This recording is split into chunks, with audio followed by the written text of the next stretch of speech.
The Victorian novelist Mary Ann Evans, better known by her pen name George Eliot, once said that the dead are never really dead until we have forgotten. And so we gather today to remember the life of Nancy Lou Collier, a daughter, wife, mother, grandmother, companion, scholar, and friend. We gather on what promises to be the hottest day since last summer, here on the edge of Saugatucket Pond, land that has been the home of the Narragansett people for millennia. Like all land, this is hallowed ground, where countless individuals have been interred, closing the circle of life. And our gathering makes this ground more sacred as we recognize Nina's joining the great cloud of witnesses of those who have gone before us. Our grief today is great, but your love, I know, and your living memories are stronger than your grief. And this is why we come together this afternoon, to remember, enjoy the many ways that Nina blessed your lives with her presence. Let today be an occasion of memory, of love, of the celebration of a life well lived. My name is Reverend Denis Letourneau Paul, and I have the great privilege of serving this congregation as minister. I met Nina exactly once. It was shortly after I started here, and she was very close to the end.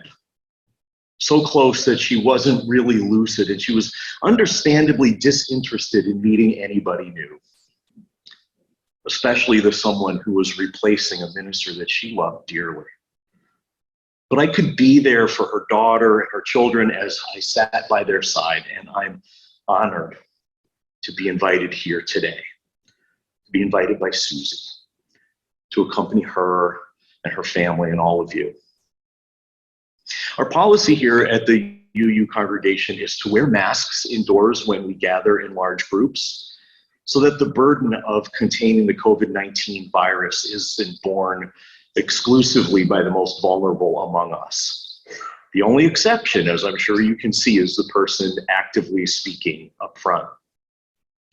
So I'd like to invite you now to silence your cell phones as we enter into this time of memory and hope. Let us settle ourselves into a space of reflection. You know, the religion of Unitarian Universalism, being non-creedal and non-dogmatic, isn't weighed down by what I would call an overabundance of rituals. Although we are bound to certain traditions, the most important of which might be the lighting of a chalice at the beginning of our time together as a symbol of our passion for justice and equity, contained within the chalice of the covenant that we renew each time that we come together as a body of love. Those of us gathered here today come from different faiths, or perhaps no religious faith at all. We're different enough that our reverence may be beyond naming. So let's take a moment to pause and bring what is in our hearts today into the light of the chalice, which will shine beyond life and death and will help to illumine both. Nina and Bianca, would you do us the honor of lighting a small flame within our chalice, accompanied by a reading?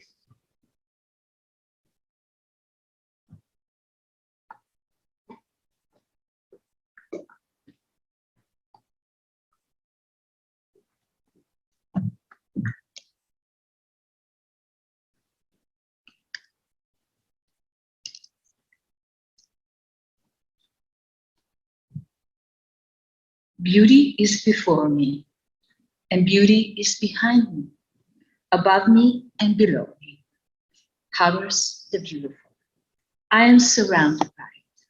I'm immersed in it. In my youth, I'm aware of it, and in my old age, I shall walk quietly the beautiful trail. In beauty it is begun. In beauty it is ended.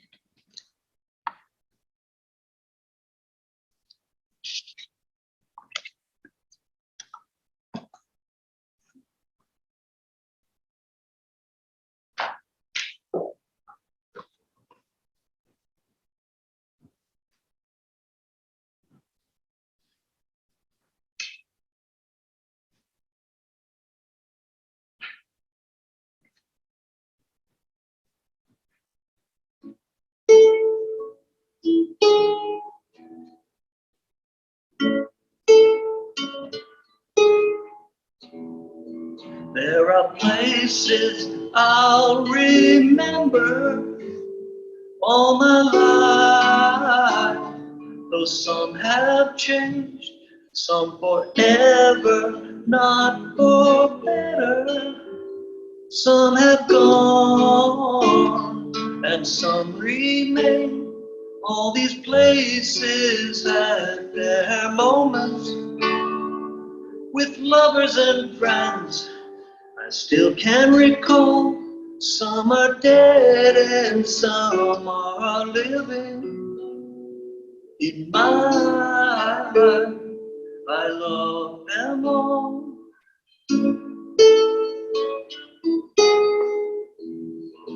But of all these friends and lovers, there is no one compares with you. And these memories lose their meaning when I think of love as something new. Though I know I'll never lose affection for lovers and friends that went before. I know I'll often stop and think about them. In my life, I love you more.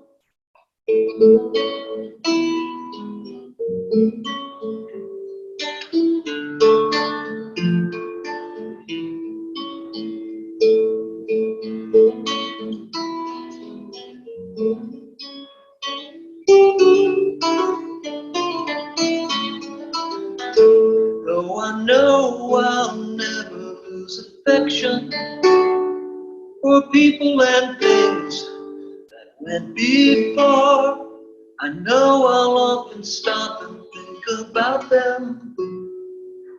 My life, I love you more.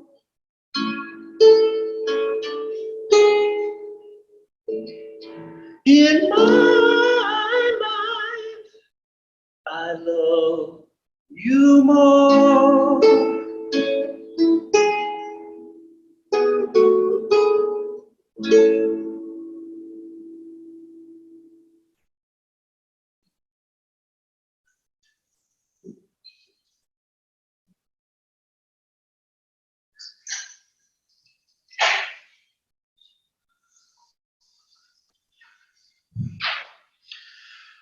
Her whole life, Nancy Lou Collier had a penchant for nicknames.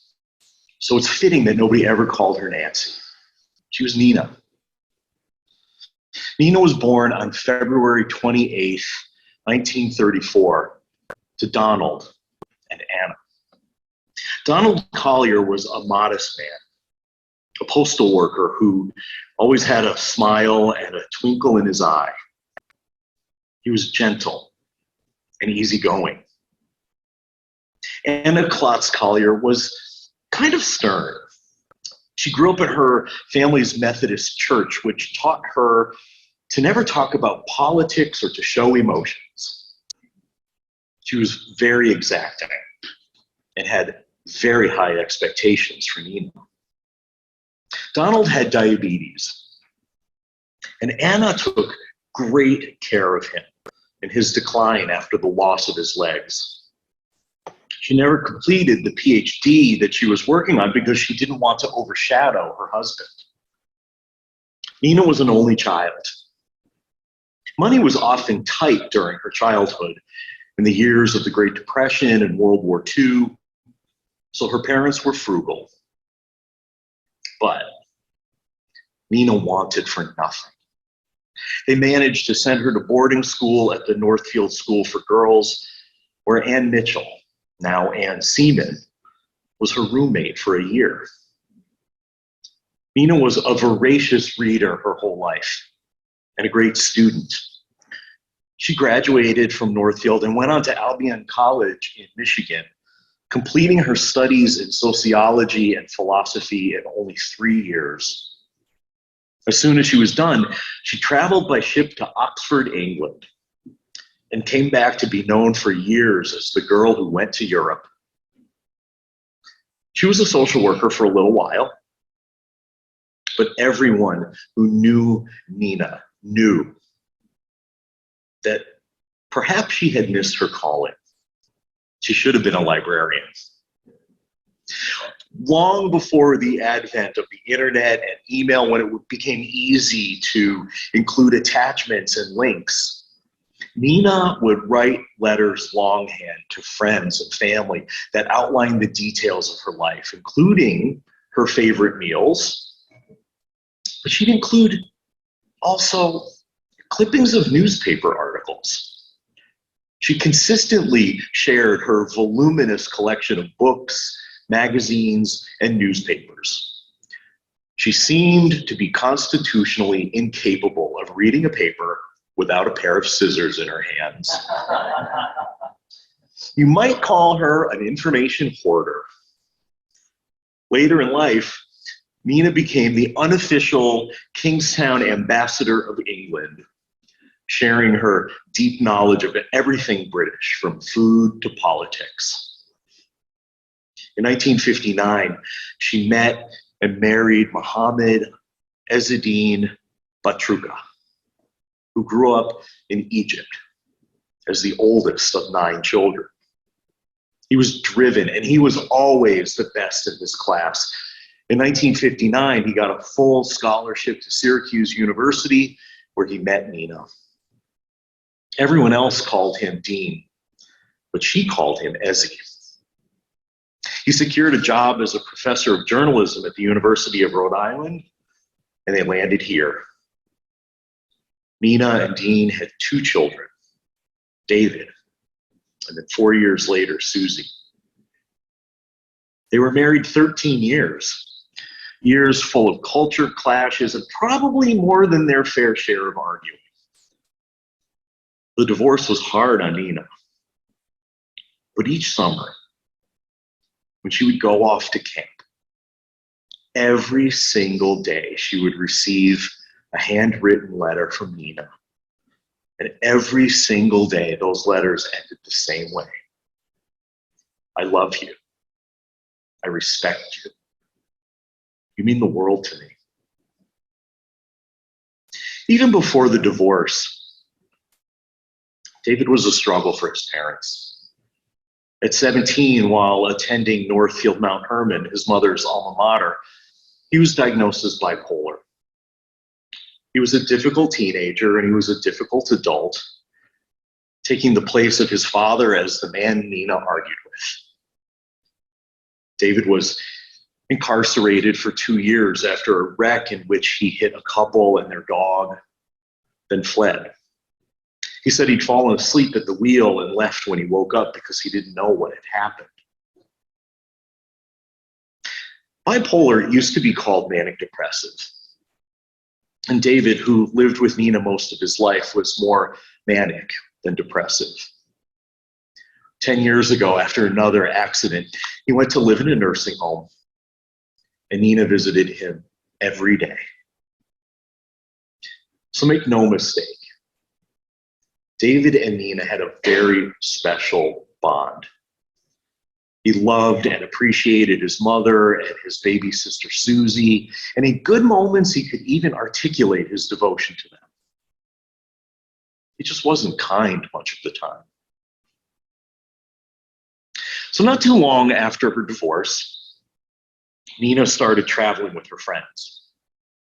Vicky was an editor with the New Yorker, and Rick, whose sons were friends with Susie and David. Rick was a lot like Dean, another professor at URI, and he lived with Nina after Susie went off to college. Nina was afraid that Susie would be upset, but Susie says she was thrilled. Rick was kind. He loved and he took care of Nina. They took care of each other. Years later, when Rick died with dementia, Nina was reading his favorite poem to him. She later joked that she killed him with boredom and bad reading. Then came George, the man who would be her loving companion until the end of her life. But I'll leave it to him to tell you about their relationship. So while all this was going on in Nina's life, Susie kind of followed in her mom's footsteps. She married a dark and handsome man from another country, a country with more traditional values and gender roles than what she was accustomed to. They lived in Peru and Switzerland and Spain. And again, there was a bit of a culture clash. Susie gave birth to two boys, Max and Gus, and Nina was present. Later, they adopted a baby girl. They named her after Nina. Now, Nina, not Nancy. After Rick died, the older and younger Ninas would be together in Rhode Island for weeks at a time. Nina loved being a grandmother. When Susie's marriage ended, Nina told a friend she didn't know why and didn't want to know why. Like her own mother, she was better with facts than feelings. But nobody ever doubted how much Nina loved them, because she made that clear in all of her actions. When she wasn't busy with her children and grandchildren or stuffing her volumes of the Encyclopedia Britannica with news clippings, Nina traveled. She had a timeshare in New York City, and on her visits would fill letters with stories of great shows and even greater meals. She loved anything to do with Hawaii and adored all things British. She would spend weeks preparing for the Oxford Literature Festival, planning for the events she wanted to attend. Whenever she traveled, she'd make reservations for 5 nights in Fleabag hotels and 1 night at the Ritz London or the Royal Hawaiian. David died 5 years ago. And though Nina was heartbroken and felt the loss deeply, it was also kind of a relief, I guess you could say. She became happier. Her spirit was more buoyant. She'd always been as frugal as her parents, but with a little coaxing from Susie, she finally gave herself permission to spend the money she'd accumulated over the decades. She was living at Brightview Commons, where the staff loved her so much they would automatically bring her her favorite, tomato juice, without her ever having to ask. Life was social and comfortable. It was a home at Brightview. But she fulfilled a dream by purchasing the beautiful, light-filled house on Ash Street near the Narragansett Bay, where she spent a lot of time with Susie, time that Susie will always treasure tenderly. A life of enjoying the simple acts of reading, sleeping, eating, and socializing without much physical activity caught up with Nina. She couldn't walk well. She couldn't dress herself. She suffered a stroke. When she learned Brightview wouldn't be able to tend to all of her physical needs, she decided she didn't want to live like that. The end came soon after she went to live at the house on Ash Street full-time with Susie, who, thanks to her mother's support, was able to leave her job and take care of her. Instead of haranguing her mother to be more active, Susie, who had been an ombudsman in elder care, simply bargained with her. If you do your chair exercises, I'll bring you a Heath bar. One day, in her confusion, Nina said to her granddaughter, "Oh, Susie, you treat me so well." Nina died peacefully, surrounded by her daughter and grandchildren, knowing how much she was loved. As Susie told me all about Nina's life, it made me sad that I never really got to meet her because she was the kind of person I adore. She loved connections that other people didn't notice. She was the kind of person who, when she met you, would grill you about the things you love, and then would suddenly start seeing references to those things all over the place. She'd send you articles and clippings and event notices.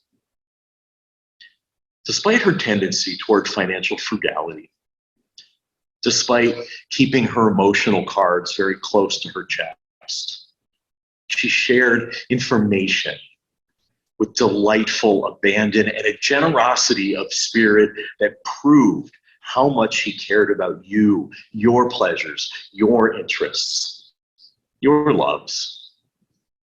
She demonstrated through her actions and attention how much she loved making the world just a bit smaller through all of those connections that gave her life.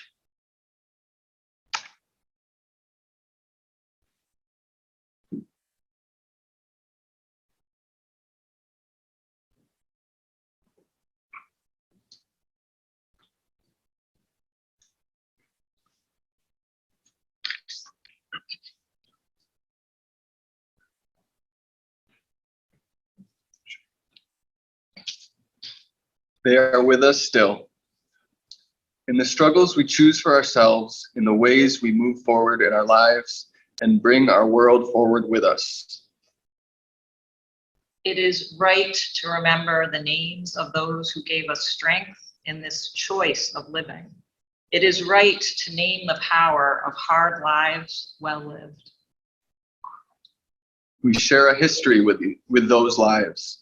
We belong to the same motion. They too were strengthened by what had gone before. They too were drawn on by the vision of what might come to be. Those who lived before us, who struggled for justice and suffered injustice before us, have not melted into dust and have not disappeared. They are with us still. The lives they lived hold us steady. Their words remind us and call back to ourselves. Their courage and love evoke our own. We, the living, carry them with us. We are their voices, their hands, and their hearts. We take them with us, and with them choose the deeper path of living.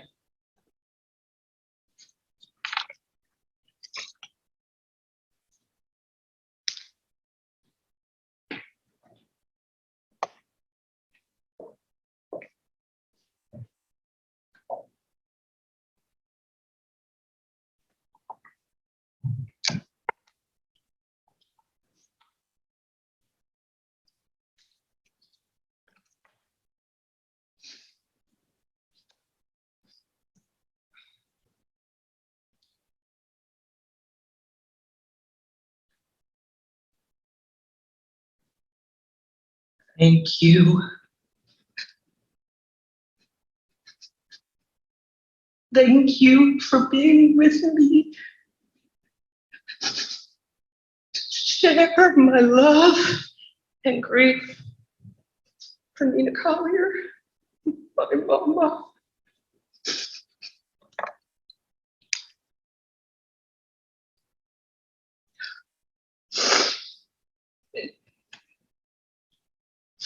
I could tell you all about my mother's life, travels, interests.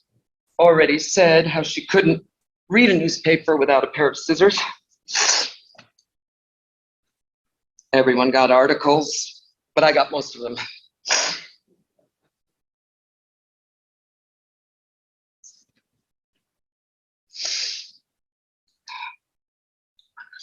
There are letters you may see scattered around.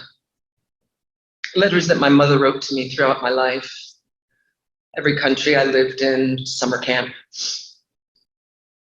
Even short programs.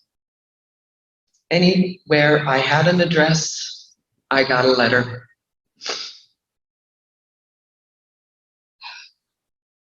You're welcome to look at the letters that are around, and I'll tell you one thing now. You'll be hard-pressed to find one that doesn't have a newspaper clipping or a comic strip.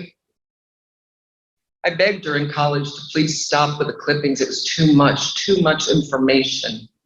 But she couldn't. Information was her love currency. That was how she expressed her love for me. So what I'd like to do is just share with you a very short story. I want to convey the essence of who she was to me, her daughter, the sister of her beloved son, David. So, one vivid memory, well, actually, the only memory I have from my childhood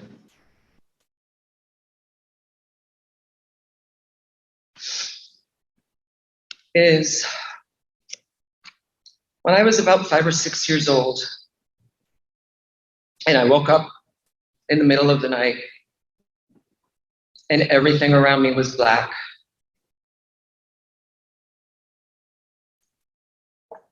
I desperately and loudly called out to her, "Mommy, come quick, come quick." "Why are you so upset?" she said after she rushed into my room and got in the bed with me. "I can't see anything. It's dark. I don't know what might be lurking in this dark place." And what she said always stuck with me. Throughout many times in my life where things weren't easy for me. She said, "Sweetie, open wide your eyes. Really look into the dark. Turn your head from side to side, look up and down, see the dark. Can you see how it looks like velvet? Dark, soft velvet, all around like fog." It surrounded me. And honest to God, my view shifted. Her words have come to me ever since then in many instances. Even when I wake up in the dark and I'm no longer fearful, I'm comforted by my mother's words. So I ask you to try it. I know you're probably not scared of the dark, but when you turn off your lights tonight or get up to use the bathroom in the middle of the night, try to see the velvet and the beauty in the dark, and remember my mama.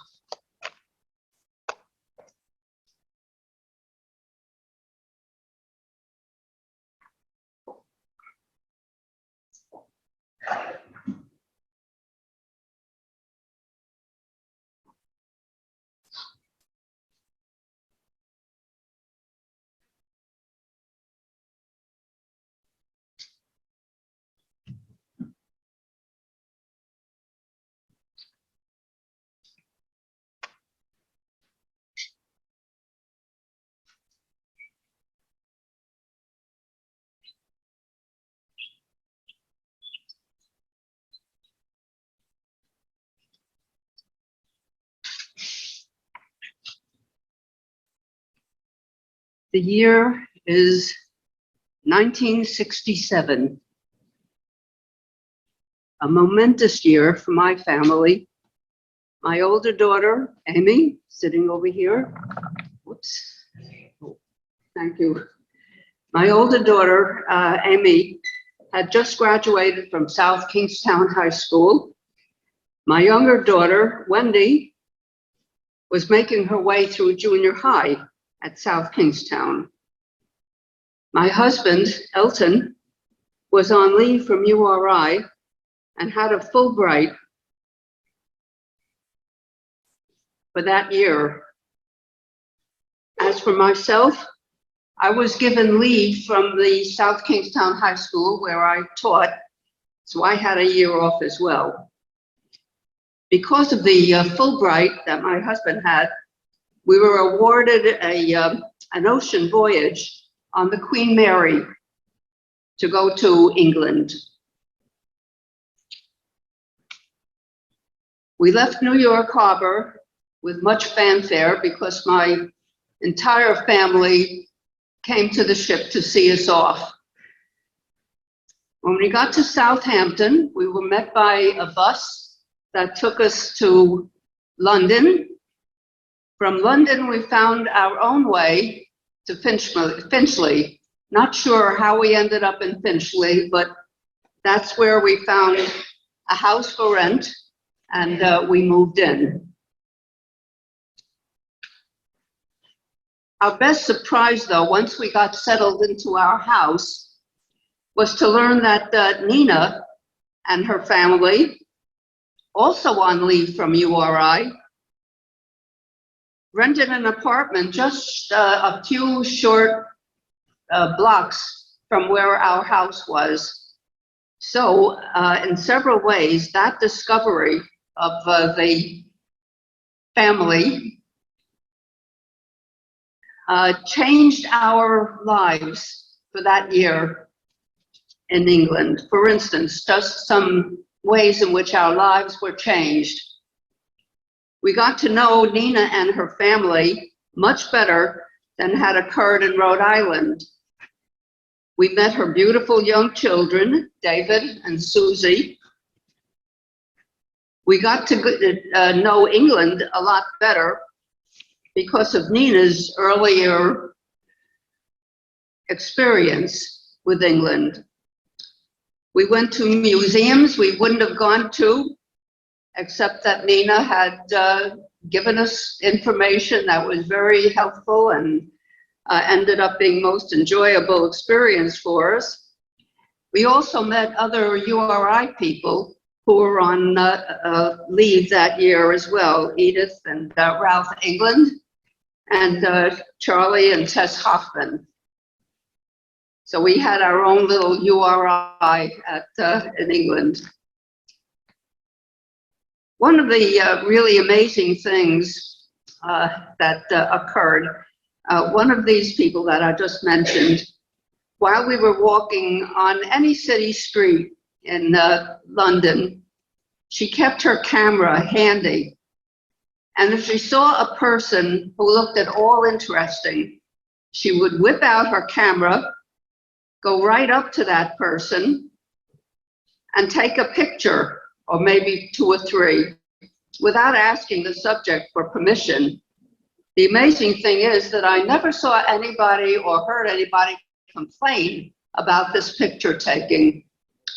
Somehow Nina's presence, maybe, whatever it was, people didn't mind having their pictures taken in that way.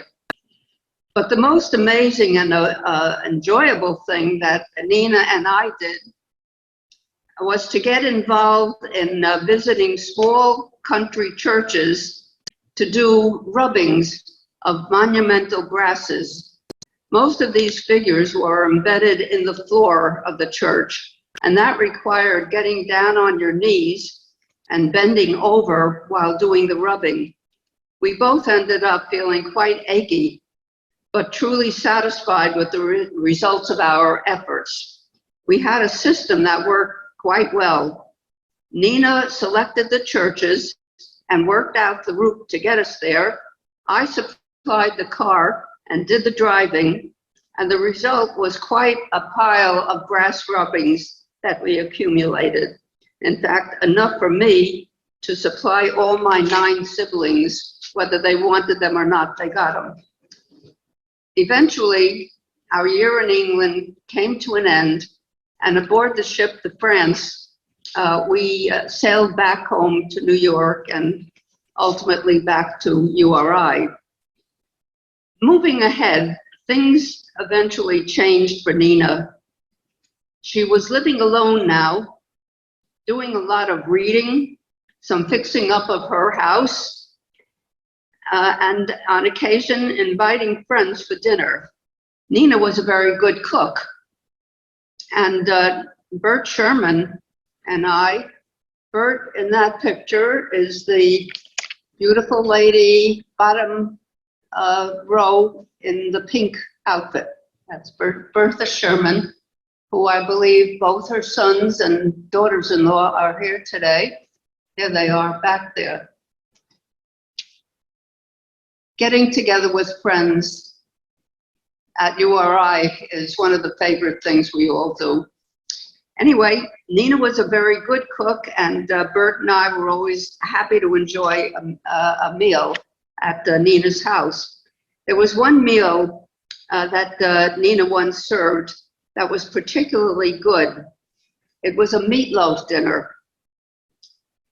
When I asked about the recipe, Nina said, open the fridge, take out all the leftover veggies from the past week, throw them into the meat, mix well, shape into a loaf, throw it into the oven, bake it, take it out, serve it with plenty of wine. Simple, I thought. And I tried it a few times, but mine never equaled Nina's. There must have been some secret ingredient that Nina forgot to include in the list. Or maybe I just didn't serve enough wine. We had another really enjoyable activity that several of us indulged in regularly. This was the exercise class at the YMCA pool. It was a treat to see how different people in the class reacted to the instructor's directions for how one exercises in a body of water. Most of us really put a lot of muscle into exercising. Nina, however, performed her own ballet out of the instructions she was hearing. She would gently let her arms and hands just move around beautifully in a very picturesque dance of her own invention. She may not have built up her muscles, but we all enjoyed the grace of her movement and probably envied her unique enjoyment of the exercise class. Knowing Nina and claiming her as a much valued friend has certainly enriched my life. Her love of books, her joy of traveling to England, to Hawaii, her long-lasting friendships, and her concern for other people. These are just a few of the qualities that endeared Nina to us and will keep her memory in our minds and in our hearts. We will miss you, Nina.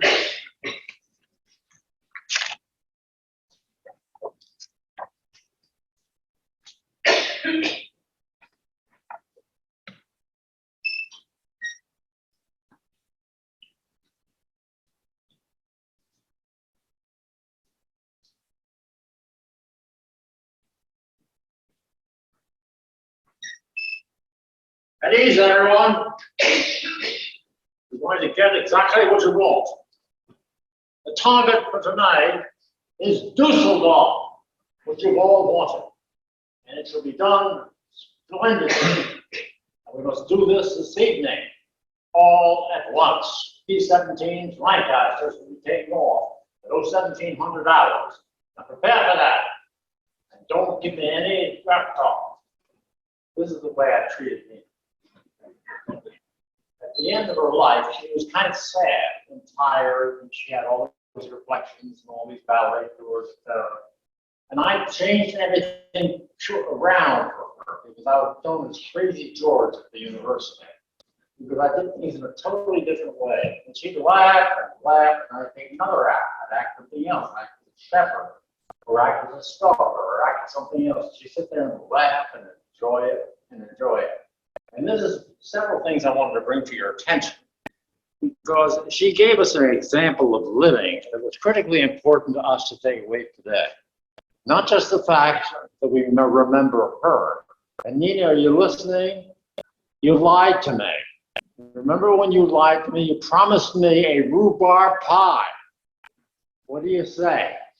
Am I going to have to wait to get to heaven to get that rhubarb pie? You promised me meatloaf. Do you remember that? You never performed. You promised me soup, fantastic soup. You never performed. And she'd laugh and laugh, and she knew that I'd pull her leg. I always had an act for her. And she appreciated that because her entire spirits went up. And when she got tired, and she was tired a lot of the time, I used to put her in bed, put the covers up onto her, and I'd pretend I'm giving her last rites. And she'd laugh like the devil.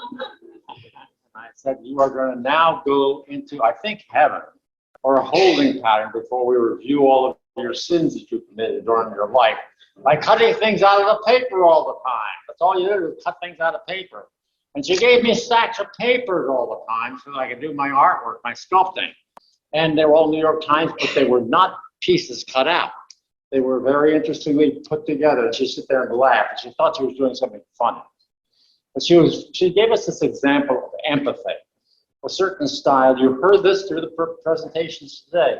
She was always concerned about the other person, concerned about the way they looked at things, the way they acted towards things. And she responded to that, what you liked, not exactly what I liked. That's why I changed the entire paradigm with her and started talking about her and about her beautiful daughter. I said, she's a showgirl. She must have been a pole dancer. And she'd laugh and laugh and laugh and laugh and laugh and laugh. And it changed the entire dynamic when I talked with her, which is great to her because she was just sitting there thinking about what her tomato juice and what she was going to have here and this. And in that drama of life that is kind of different from everything that you know, that empathy for another person came out, and I gave her that kind of a solution. Another thing that you don't know about her, well, she was very cognitive. She lost a lot of memory, but she was very brilliant. And I pass this on to you from all of my training in clinical psych. But the critical thing in our lives is to really reflect and plan out what we were going to do. And she lost that towards the end, but I kept on reflecting this to her. You have to plan and think ahead. She couldn't do it anymore. That's why Susie came in, and Susie is absolutely magnificent. She could be a corporate executive without any problem at all. She knows how to do this and how to do that, and how to fix this up and how to fix that up. And she does a beautiful job. Look how she organized everything here. And I admire her tremendously. She really was great. I don't admire Mrs. Rayak because she's sensible and she's bright. And her husband and I always fought. We always fought. We found out that I was raised in New York City on Park Avenue, and that's all he needed to know. You're a rich guy, huh? And I said, yes, of course I am. I'm very wealthy. And my parents were very wealthy. And I love to goad him on, but I'll tell you, when you started talking to Elton, you knew quickly that he knew everything about how to handle everything. And that put me as the head of the faculty union with Ed Morris. It was really a wonderful experience we had together trying to get women paid. You know that? We tried to get women paid because women were not paid. And they were fired by a lot of people because they could get away with it. So I looked at the world of Nina and made her think in terms of other things other than the British routines of things. And if you've ever seen this really wonderful movie, Operation Mincemeat, have any of you ever seen that? Operation Mincemeat, see that. It was a very good idea of British style. I tried to emulate movies for her. I did Humphrey Bogart for her. I did Ronald Reagan. I did Franklin Delano Roosevelt. I did Churchill. There's no time, close to ruin. There's so much to know by so many for so few. And she'd laugh and laugh. More British. She said, it was more British. I want more British. And she was delightful. And I can't say enough about what Susie did, how she did everything for all of you. and has done so much to make everybody just be successful. She's a wonderful person. She has empathy, she has cognitive skill, and she also has that idea of planning things effectively, which is part of her life. I knew her father. We served together in Syracuse. I knew Rick Sabatini extremely well. And so I knew all these people at the university, and I really had to, this is a gift that you have right here. Keep in contact with them.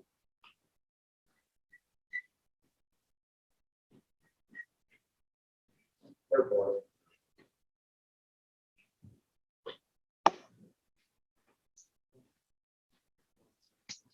Oh, sorry. Wrong way.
Exactly.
If you have hymnals or you know this is Let It Be a Dance, it's 311. If you have them.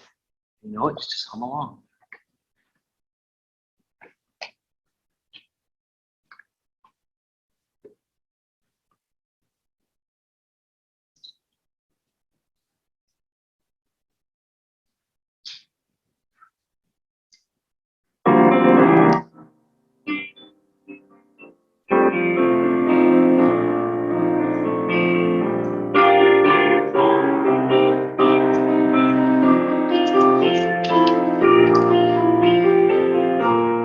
Let it be a dance we do. May I have this dance with you through the good times and the bad times too. Let it be a dance. Let a dancing song be heard. Play the music, say the words, and fill the sky with sailing birds. Let it be a dance, let it be a dance, let it be a dance. Learn to follow, learn to lead. Feel the rhythm, feel the need. To reap the harvest, plant the seed. Let it be a dance. Let it be a dance we do. May I have this dance with you through the good times and the bad times too. Let it be a dance. Morning star comes out at night. Without the dark there is no light. If nothing's wrong then nothing's right. Let it be a dance, let it be a dance, let it be a dance. Let the sunshine, let it rain. Share the laughter, share the pain. And round we go again. Let it be a dance.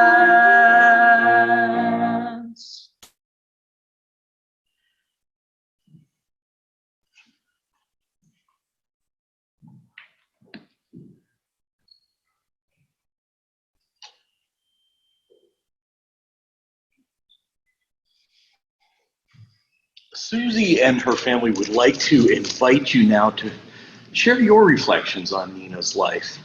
When you feel moved to speak, I'd like to invite you to come up to the pulpit and start with your name. And if there's a lot of people who want to share, we might want to form a line over on that ramp. And if you'd like to speak, but you're not able to come up to the pulpit, please just raise your hand in between speakers and I'll be happy to bring you a microphone.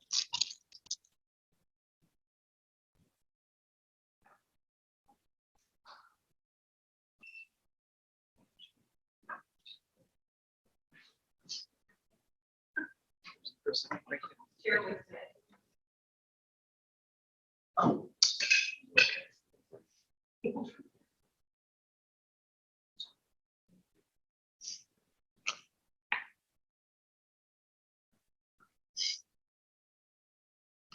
Hi, my name's Sister Akash, and my husband John Glasheen and I got to be really good friends with Nina over the last 10 years or so. And I think we mostly really bonded over a dog we had named Zoe. And Nina loved Zoe, and she would, Zoe stayed with her one time, and it's like, oh, this is nice. And then she said, well, why don't you go away again? I'll take Zoe, right? And then, as our friendship, developed and we saw a lot of Nina. Nina was always pushing us to go away so she could take Zoe. And then when we did return, she said, no, go away some more, go away some more. So she never wanted to give Zoe back. And but Nina became a great friend. I went to New York with her bunches of times, and she was just a delight. It was so nice to, I'm so happy we got to have her as a friend.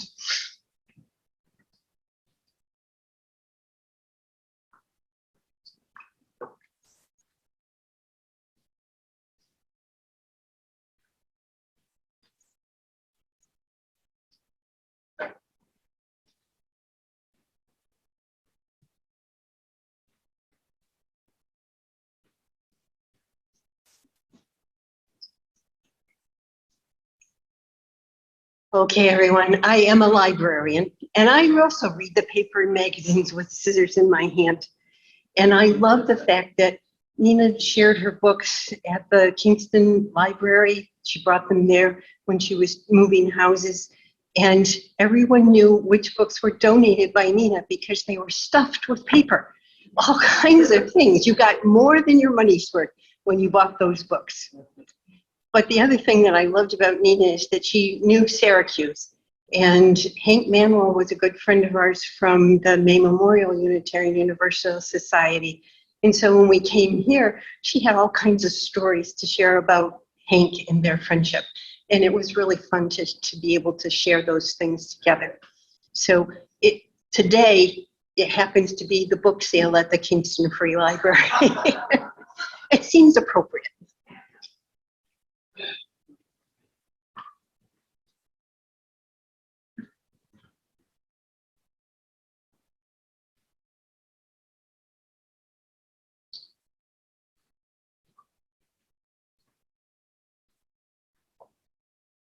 I'm Amy Jean Rayak's daughter.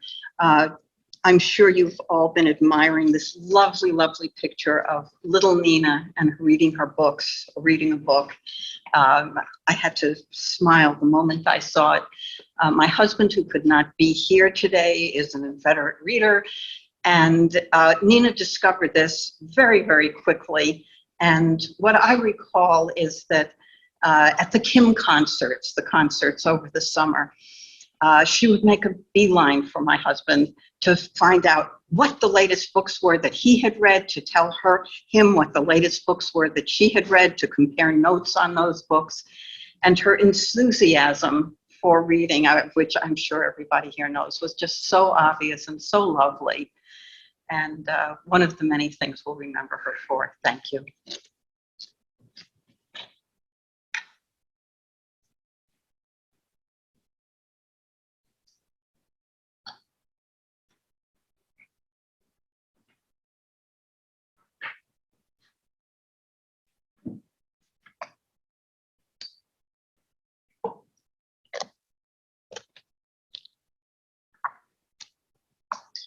Hi, my name's Robert Church. I wanted to read a couple of pieces of scripture that I learned at Nina's uncle's house.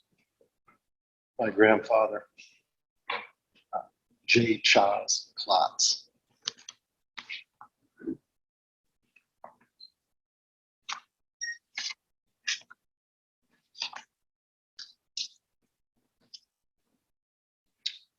The first is Psalm 23. The Lord is my shepherd, I shall not want. He makes me to lie down in green pastures. He leads me beside the still waters. He restores my soul. He leads me in the paths of righteousness for his name's sake. Yea, though I walk through the valley of the shadow of death, I will fear no evil, for you are with me, your rod and your staff, they comfort me. You prepare a table before me in the presence of my enemies. You anoint my head with oil, my cup runs over. Surely goodness and mercy shall follow me all the days of my life, and I will dwell in the house of the Lord forever.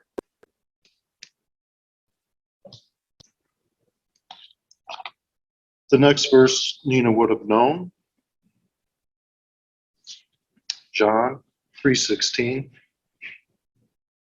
For God so loved the world that he gave his only begotten Son, that whoever believes in him should not perish, but have everlasting life.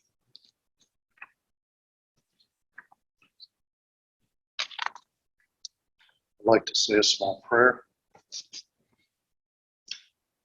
Heavenly Father, thank you for bringing Nina into our lives.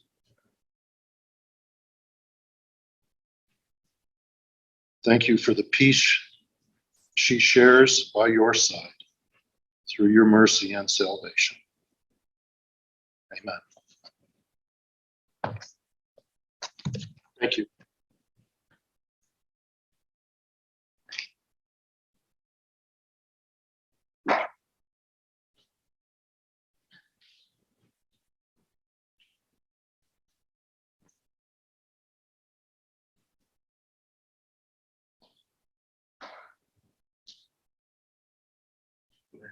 Share anything else? Bring light.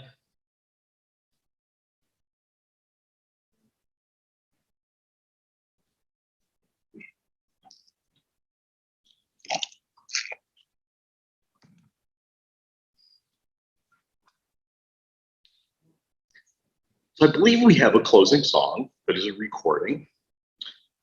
So after we hear that closing song, Susie would like to invite everyone to follow us up the aisle and out the front doors to the patio, or through the Oneto room door right there and down the ramp. We'll gather outside on the patio to release no fewer than 100 butterflies, accompanied by harp music. Now we'll have people stationed outside to hand everyone a little sort of boxy envelope-y kind of thing, which contains the butterfly, and we'll open them all together without words. And we'll release them into the sky, a symbol of releasing Nina's spirit in its new form, secure in the knowledge that the memory of her, like the memory of this day, will be with us forever. Now, if you didn't have a chance to sign the guest book when you arrived, please do so before you leave. And even if you didn't take one of these masks like this with you when you arrived because you came with your own, please take one as kind of a memento for the day. But first, now that we've shared so many memories of dear Nina, let us join together in a collective, poetic act of love and maybe even justice. Speaking of truth known by many names in many ways, but most often simply as prayer. May they who knew Nina best and loved her the most be comforted by the divine compassion expressed here today. May her daughter, grandchildren, companion, extended family, and friends find comfort in one another. Our sharp and deep grief gives us an empathy beyond all words, an empathy that gives us strength and the assurance that we are not alone. May we find comfort in the diverse community of all people, of all races, and all genders and social locations who grieve with us for their own losses, who want to help and offer ongoing compassion. The compassion of every soul in every age. May we find comfort in that which never dies, but lives forever in the bosom of nature. The whisper of the rain, the refreshment of the wind, the round embrace of the sky, the warm touch of sunlight, the sparkle of light on water. The comfort of those things that seemingly never change and give us glimpses of the eternal. Spirit of comfort and love, ancestors of us all, great cloud of witnesses that accompany us through our days, grant that this may be so for those whose grief is sharp and deep. May we find a way, as Nina would have wanted, to approach life with curiosity and attentiveness, to always strive to do what is right, and to make the world more just and more compassionate in the process. May it be so.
you.